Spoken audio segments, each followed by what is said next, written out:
Vamos mais uma vez então, pessoal, para vocês com o nosso projeto Compartilhar, levando para vocês uma oportunidade de reflexão sobre temas que estão ligados aí às nossas virtudes, aos nossos valores também.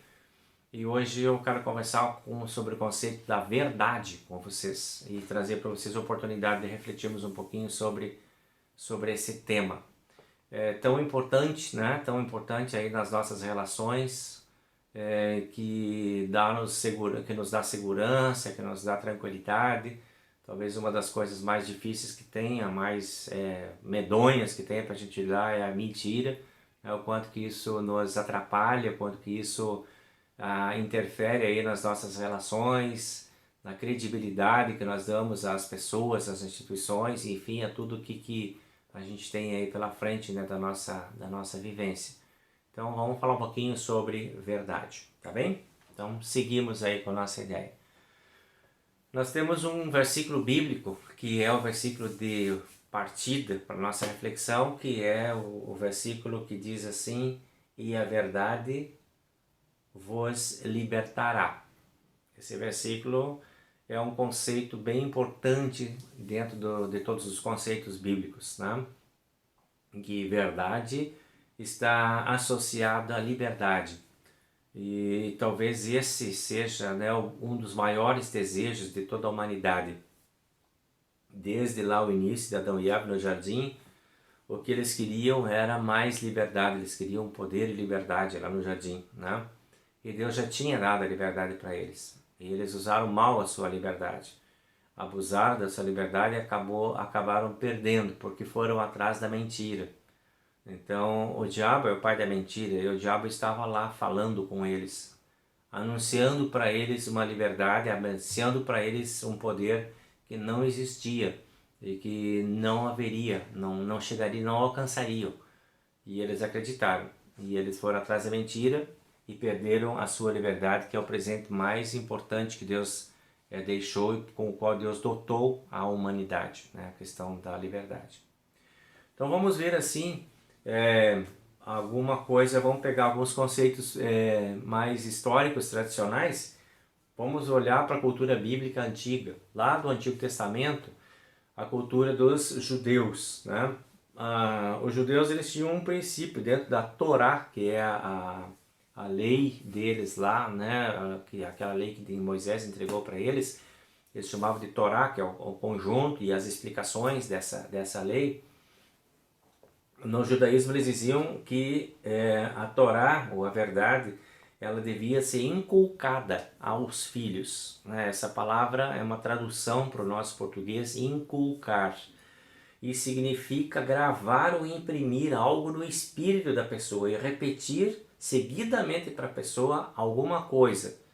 Vai repetindo, repetindo, repetindo, até que a pessoa fica com aquilo, grava aquilo, decora aquilo e acaba sendo orientado por aquilo como um princípio básico da sua existência. Isso é uma verdade, né? Você pega um princípio de verdade e repete aquilo. Isso era inculcar. E Deus disse para o povo, né? Vocês estão recebendo essa lei aqui, essa lei dos 10 mandamentos, e vocês devem inculcar aos seus filhos esta verdade, para que eles andem na verdade e não se afastem da verdade.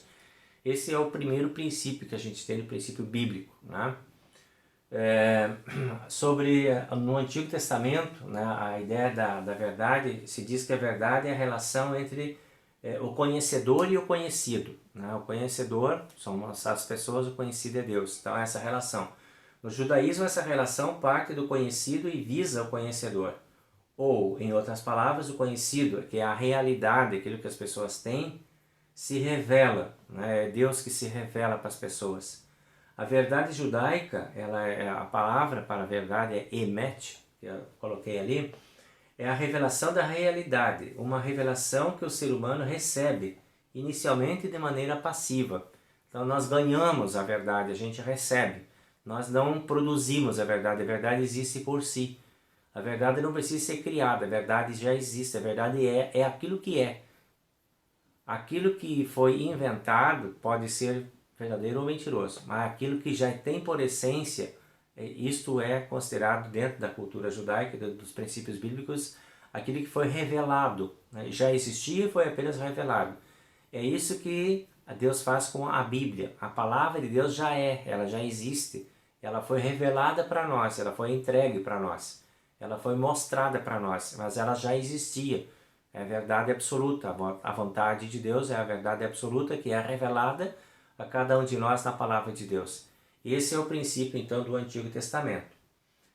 No Novo Testamento, já nós temos, ampliando esse conceito, diz assim: a verdade é, pois, sob a ótica judaica, considerada um atributo perfeito de Deus, é coisa de Deus, a verdade está em Deus, Ele que é a verdade pura. A verdade cristã é baseada na história, na revelação divina, bem como no testemunho da Bíblia Sagrada. E todos esses elementos são cruciais para a crença e a fé cristãs. Então, essa verdade que está cristalizada em Deus, essa verdade que está caracterizada pela presença e pela existência de Deus, ela vai sendo revelada e vai ser entregue para nós. Deus vem a nós na sua palavra, revelando para nós qual é a verdade. Então hoje, quando nós olhamos para a Bíblia, esse punhado, né, de verdades que tem ali, que são as verdades bíblicas, nós entendemos que essas são as verdades divinas, são as verdades de Deus. Nós chamamos isso de palavra de Deus. E nessa palavra reside a verdade, a essência de todas as verdades que nós também buscamos e cultivamos. Então, a nossa inspiração está nessa palavra. E o nosso compromisso com essa palavra é muito grande por ser a palavra de Deus. Não é a nossa verdade, é a verdade de Deus que está revelada ali na palavra. E Jesus Cristo, então, ele se apresenta, né, quando ele chega no mundo, ele se apresenta dizendo: eu sou o caminho, eu sou o caminho, a verdade e a vida, e ninguém vem ao Pai senão por mim. Veja bem, o artigo aqui é um artigo definido, é a verdade. Jesus Cristo não diz que eu sou uma verdade, tem muitas mais. Eu sou a quer dizer única, é artigo definido, né? É bem específico. Eu sou essa verdade. Então é Deus que está falando, eu sou essa verdade. Jesus é Deus e ele está dizendo que ele é a verdade. Vamos pegar agora a verdade dentro das relações humanas. Como é que isso acontece? Verdade significa aquilo que está intimamente ligado a tudo que é sincero. Tá? Sincero que é verdadeiro, é a ausência da mentira. Verdade é também a afirmação do que é correto, do que é seguramente certo e está dentro da realidade que está sendo apresentada. Então veja bem, sinceridade e correção, ser correto e ser sincero. Essa é a cara da verdade. Né? Falando um pouco sobre sinceridade, o que é? Vamos pegar essa palavra, vamos lá para dentro do dicionário, vamos conhecer a história dessa palavra. Da onde que vem essa palavra? Isso nos ajuda bastante a entender o que se espera da gente quando diz que eu quero que você seja sincero, ou quando diz que eu espero que você seja sincero. O que está se pensando? A gente tem que entender o que pensaram lá quando criaram a palavra. Então a gente vai ver que existe uma história dessa palavra na cultura dos romanos. Né? Os romanos faziam muita cerâmica, né, para guardar alimentos e tudo mais. E a palavra sinceridade, ela vem de sine cera. Tá? Sine cera queria dizer sem cera. O que acontecia? Uma qualidade de um vaso que ele era perfeito, finíssimo e delicado, e que deixava com que a gente visse dentro dele o que tinha dentro dele. As cerâmicas romanas antigas, elas eram todas de argila. Então as pessoas guardavam alimento e não enxergavam o que tinha lá dentro, estava lá dentro. Tá? Não era... Aí se desenvolveu o vaso de vidro. E o vaso de vidro ele era muito frágil a princípio. Né? Então, para dar mais resistência ao vaso de vidro, eles usavam uma cera em torno do vaso. Né? E deixavam uma pequena abertura nessa cera, digamos assim, uma parte redonda lá do tamanho de uma laranja.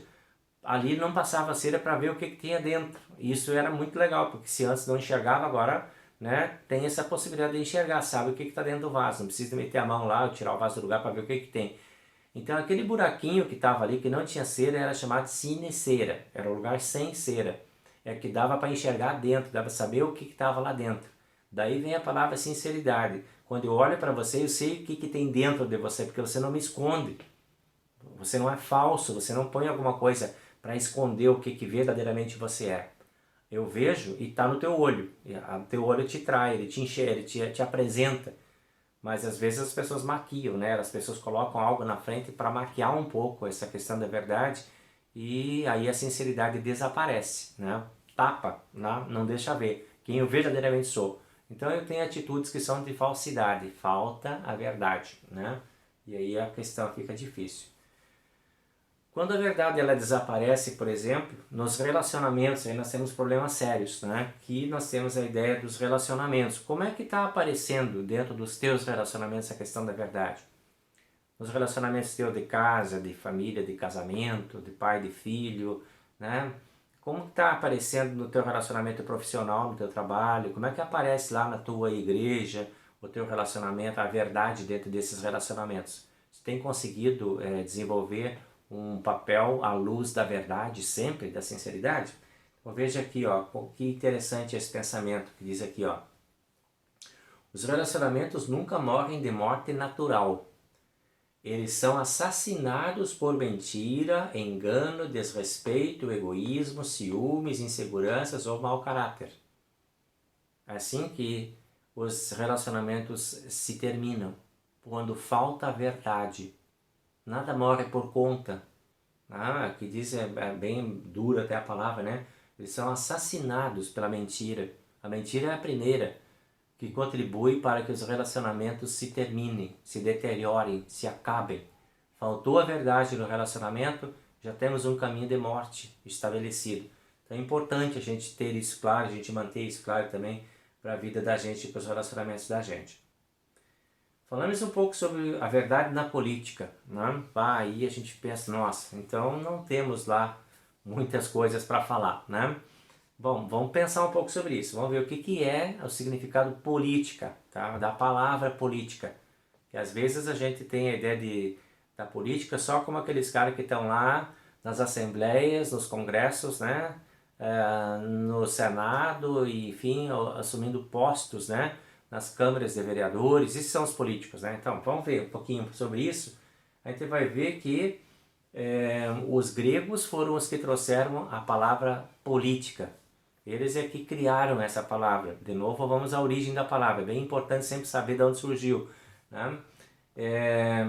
E aí, os gregos eles chamavam as cidades, que hoje nós chamamos cidade de Cachoeirinha, eles chamariam polis de Cachoeirinha. Polis era o lugar, significado da palavra cidade. Quem morava na cidade, hoje nós chamamos de cidadãos. Eles chamavam, se morava na polis, eles chamavam de políticos. Então, políticos eram todos os que moravam na cidade. Não era só os que ocupavam cargos. Hoje nós transferimos esse nome para outros, né? Para quem tem cargo. Mas, na verdade, originalmente, políticos somos todos nós. Nós precisamos ter uma política de vida. Nós precisamos ter uma política de participação. E a nossa política deve ser uma política pautada na verdade, né? Na nossa política de vida, política relacional, política familiar, política escolar, política de igreja, né? Nós somos as pessoas que devemos zelar por isso.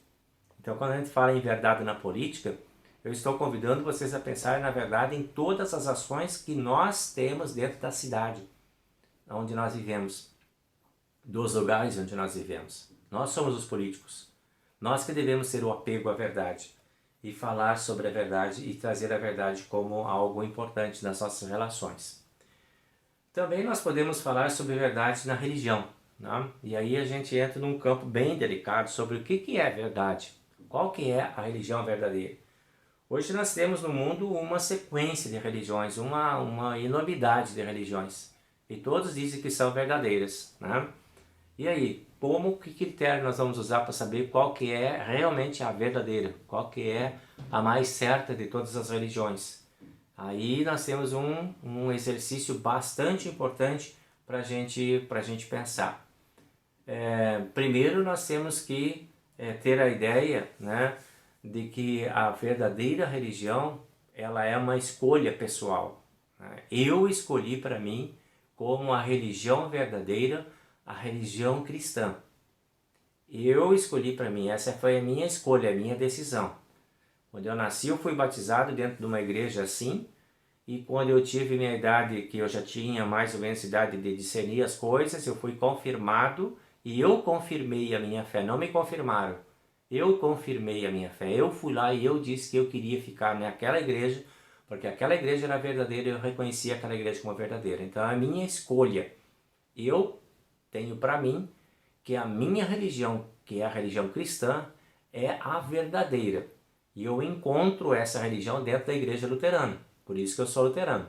Porque, por enquanto, eu estou vendo que a igreja luterana está fiel à verdade que eu entendo que é a verdade que está revelada na Bíblia. Para mim, essa é a fonte da verdade. A principal fonte de verdade. Então, a questão da verdade na religião está ligada a isso. E você vai encontrar agora outras pessoas que vão dizer a mesma coisa em relação ao budismo, em relação ao islamismo, em relação a todas as outras religiões que tem. Cada um vai fazer a sua escolha, está na sua liberdade. Tá? Sempre foi assim, a liberdade de escolha e a liberdade de decisão. É preciso que a gente tenha certeza do que está escolhendo, tenha certeza dos critérios que a gente usa para escolher e que a gente busque a verdade no lugar correto. Não dá para ficar misturando verdades, né? Pula-pula de galho em galho, de religião em religião, é altamente perigoso, porque cria confusão na cabeça, daqui a pouco você não sabe mais nada, você não tem mais caminho nenhum. Então escolhe um caminho, escolhe o caminho da verdade e preserva e preza essa verdade e segue essa verdade que está ali, né? Então a verdade imutável é a verdade bíblica. E as igrejas, então, elas se comprometem com as verdades bíblicas, algumas de um jeito e outras de outro. Nem todas são verdadeiras no seu comprometimento. Para mim, a igreja luterana, ela está comprometida com a verdade. Por isso que eu sou luterano. E aí eu estou apegado a essa fonte de verdade. A respeito, né, de fatos e de opiniões, existem coisas que são fatos, que acontecem, que são realidade. Não tem como negar, aconteceu mesmo.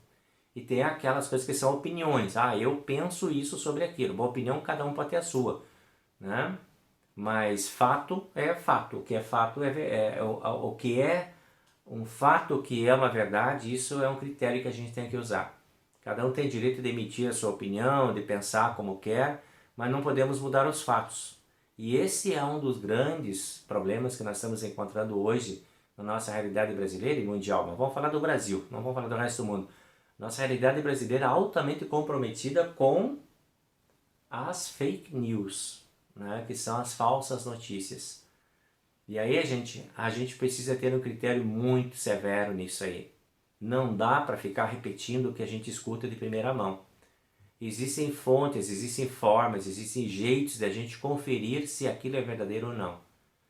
Não façam isso de pegar lá uma notícia que chegou lá no Facebook, ou que chegou lá no WhatsApp, ou que chegou lá pelo Instagram, seja lá onde foi que você está ligado, e já sai repetido porque você gostou daquilo, ou porque você achou engraçado aquilo, ou porque sei lá o que na primeira hora assim passou o olho e já. Vai ver se é verdade, vai conferir. Se tem interesse, tem canais muito sérios, tem formas de você descobrir o que é verdadeiro. Se a internet mente, a internet também ajuda a descobrir as mentiras. Na mesma internet que se publica a mentira, tem muitos canais que nos ajudam a descobrir e a desvendar o que é mentira e o que não é. Então, fake news são um câncer que nós temos dentro da nossa sociedade hoje, né? As falsas notícias. Então, vamos lá, vamos ter amor à verdade. Não vai sair atrás por aí simplesmente repetindo, porque está de acordo com o que eu penso, mas você pode estar pensando errado, né? A tua opinião é tua opinião, ela não é o fato. Ela é só a tua opinião. Você tem direito de ter ela, mas não significa que ela é a verdade. Ela pode ser errada, a tua opinião pode ser errada. O fato de você ter opinião não significa que você está certo. Você pode ter uma opinião errada sobre um determinado assunto porque tua fonte de informação é errada. Você está pensando em cima de uma mentira, de uma fake news, né? Então a gente tem que tomar esse cuidado, a gente tem que ter esse critério de avaliar as coisas com mais clareza. O amor à verdade leva a isso. Para a gente pensar sobre a verdade, a gente às vezes tem uma tendência a relativizar a verdade, né? Ah, mais ou menos, ela é ou não é de acordo com o que eu estou pensando. Não significa acomodar mentiras, tá? A gente não pode ficar acomodando mentiras só porque simpatiza com ela. É diferente de ter opinião divergente. Eu tenho opinião que é diferente disso, né? Eu não estou relativizando a verdade, eu estou dizendo minha opinião. E eu não estou querendo que a minha opinião seja a verdade, só estou dizendo que ela é a minha opinião e eu tenho direito a isso. Não significa adotar medidas de consenso coletivo. Ah, é porque todo mundo está pensando, então isso é verdade. É porque todo mundo pensa igual. Não. Até porque o consenso ele é altamente emburrecedor.